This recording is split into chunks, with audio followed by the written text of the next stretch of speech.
Hi everyone. In this program, I use string concatenation.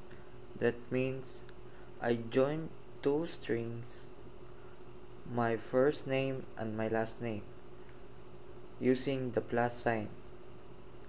The plus sign help us connect text together in Python. So, my first name, this stores the first name as a string, and in my last name, this stores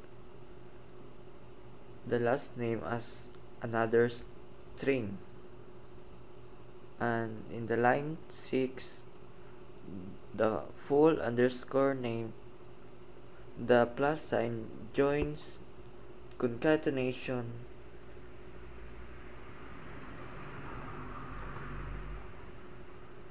concatenates the two strings together, and add quotes adds a space between them.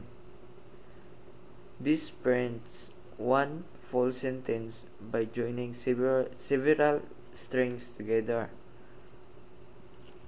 So I run this program. The output is, hello, my name is Ismael Ling.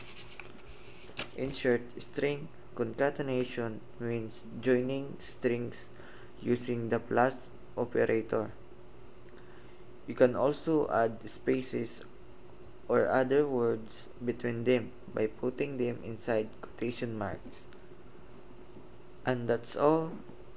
Hope you learn a lot about concatenation.